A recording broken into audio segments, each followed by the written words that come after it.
وسلم على سيدنا محمد وعلى آل سيدنا محمد فيا أيها الراجون منه صفاءة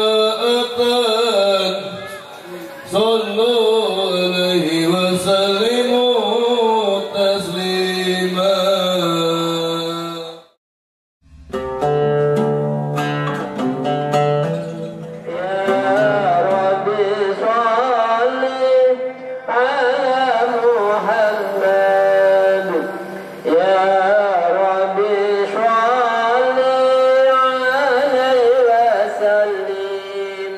Mengapa sholawat menjadi ciri khas Nahdiyin? Karena kembali lagi kepada kami selalu berprinsip atau memakai pedoman yang ada di dalam Al-Quran. Innallaha wa malaikatahu yusholluna 'alan nabi ya ayyuhalladzina amanu shollu 'alaihi wa sallimu taslima. Allah dan para malaikatnya pun bersolawat kepada Nabi. Mengapa kita tidak? Karena kita juga selaku umat Rasulullah yang nantinya diharapkan bisa mendapatkan syafaatnya kelak di akhir nanti atau di hari akhir. Sehingga orang-orang Nahdiyin, kami juga selaku orang Nahdiyin selalu melaksanakan kegiatan itu dengan harapan semoga doa kita yang kita awali juga dengan bacaan sholawat itu nanti akan diluruskan dan akan dikabulkan oleh Allah.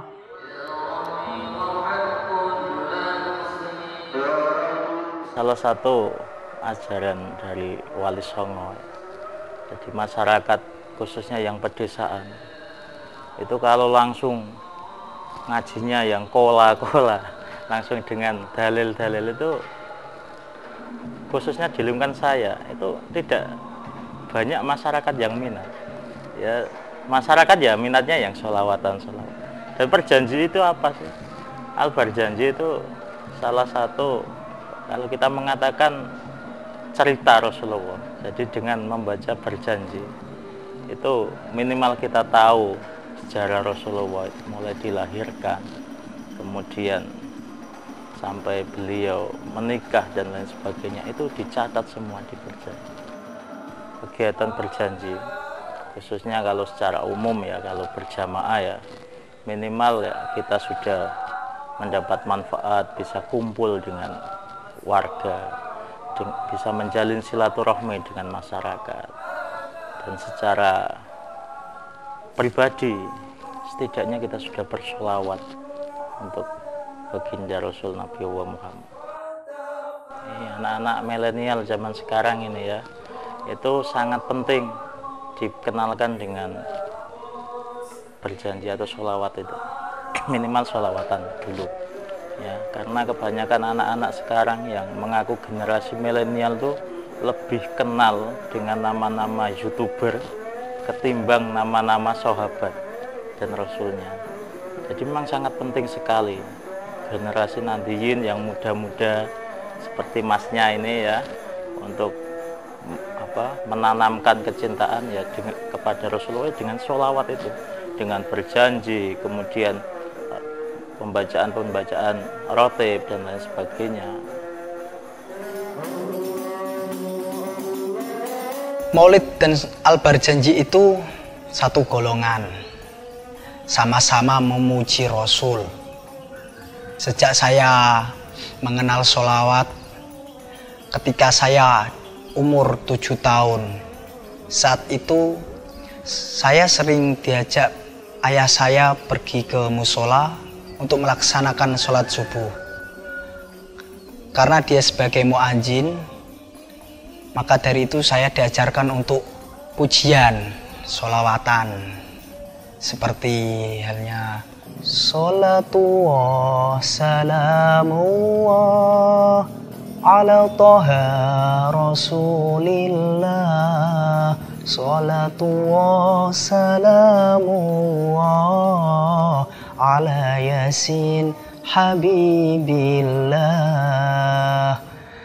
Di umur 14 tahun mengikuti pengajian Habib Syekh yang di dalamnya mengandung musik-musik rebana. Saya baru mengenalinya itu. Habib Syekh, Habib Syekh. Sholawatnya menyentuh dengan alunan-alunan nada cinta dan manfaat di akhirat. Kita bisa mendapat pertolongannya. Karena dengan syafaat Kanjeng Nabi Muhammad SAW, kita bisa memasuki pintu surga.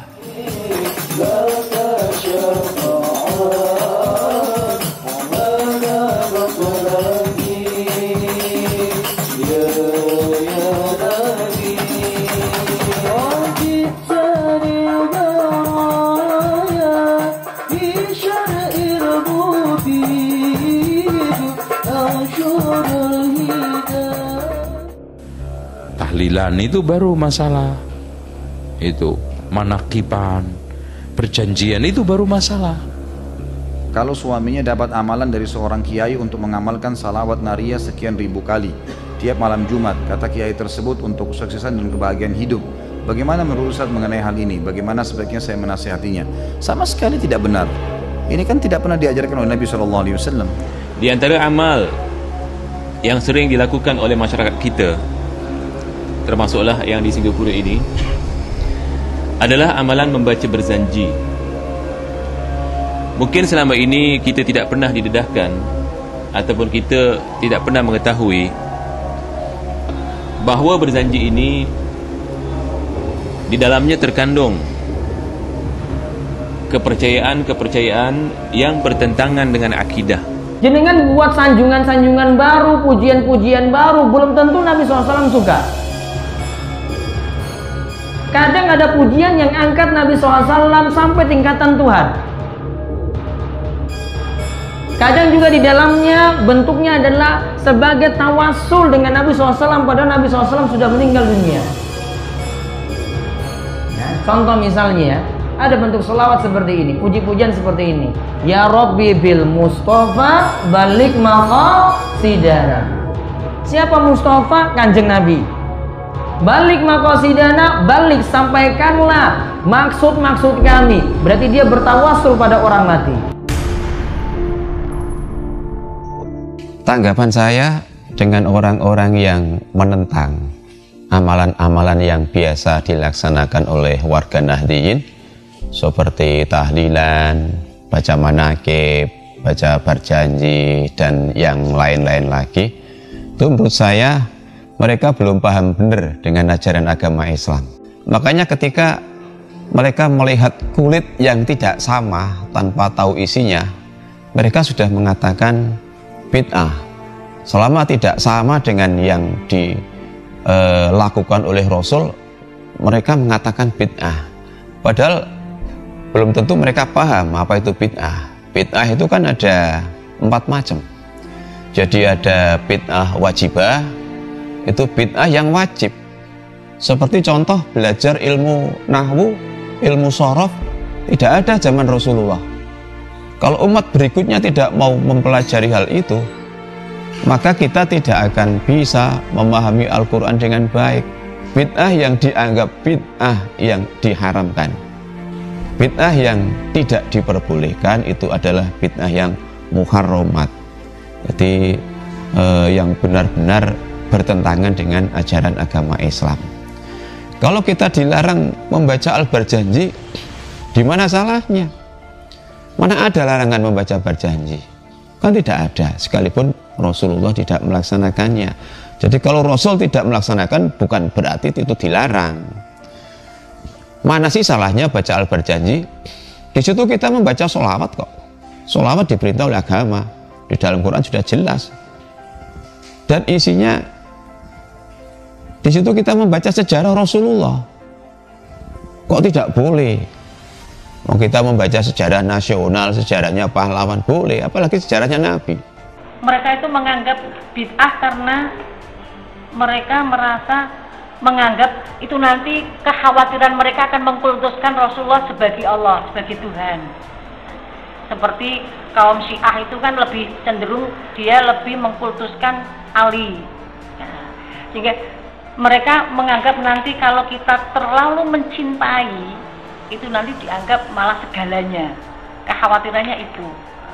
Padahal kita sudah ada papan panggonane dewi-dewi. Ya, setidaknya ada pemahaman itu. Nah, mungkin mereka menganggap hal itu sehingga mereka tidak mau menggunakan itu sebagai amaliyah mereka.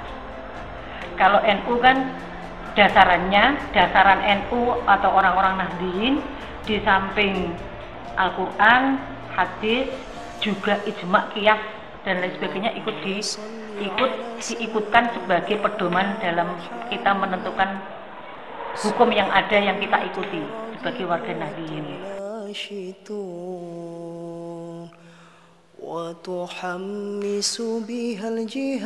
Yang mendasari kebaikan sholawat, kita banyak tahu bahwa banyak hadis-hadis yang menunjukkan tentang kebaikan atau keberkahan daripada kita membaca sholawat. Seperti disebutkan dalam hadis, man sholla alaika sholatan wahidatan sallallahu alaihi wasallam asra sholawatin wa hattat anhu ashran khati'atin wa rufi'at lahu asyru darajatin. Barang siapa membaca sholawat atasku 1 kali sholawat, maka Allah akan menurunkan 10 rahmat kepadanya dan akan menghapus 10 kesalahannya. Kemudian ada juga yang mengatakan bahwa barang siapa yang membaca sholawat 100 kali dalam 1 hari, maka Allah akan memenuhi hajatnya. 70 di akhirat dan 30 di dunia. Sehingga itulah kebaikan atau hebatnya kita bersolawat kepada Nabi.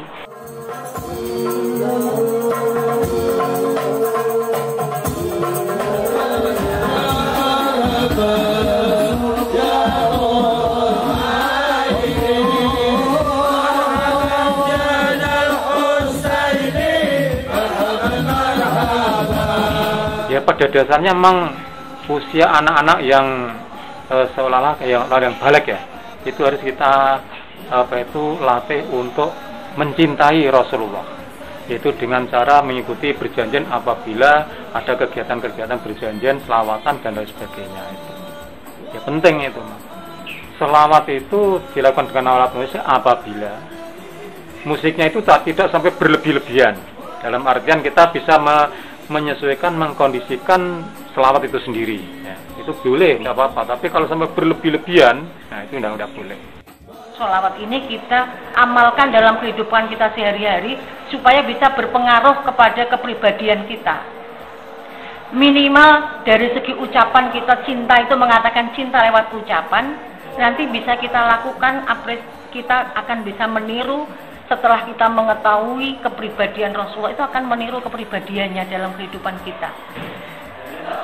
Bukan berarti amaliyah pembacaan sholawat itu tidak wajib, itu enggak. Tetapi amaliyah ini adalah merupakan ajaran agama yang harus kita lakukan, karena ini sebagai, kalau kita melakukan akan dinilai suatu ibadah. Makanya warga NU ngugemi itu adalah merupakan perintah Allah dan melakukannya merupakan ibadah, sehingga itu adalah diterapkan sebagai amaliyah tambahan untuk memperkuat supaya kita nantinya bisa mendapatkan syafaat Rasulullah di hari kemudian nanti.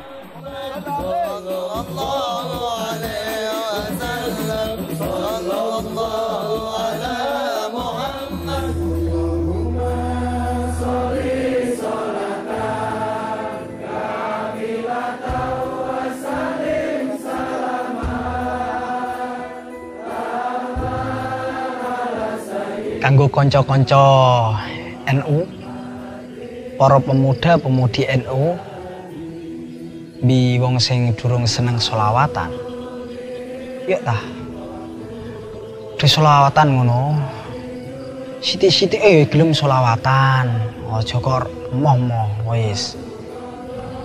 Wong sholawatan ku yo ora angel kok, no dinggon yo, kowe oleh sholawatan mung kecuali nonggon panggonan najis, panggonan kotor. Iki kowe mandek sholawatan dhisik.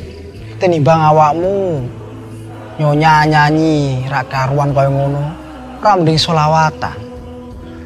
Ning wis sae meneh awakmu kuwi gelem mara ring masjid, ring musala ngrameke acara albar janji, maulidan. Lah niku lho. Kuwi iku sing sae kaya ngono iku.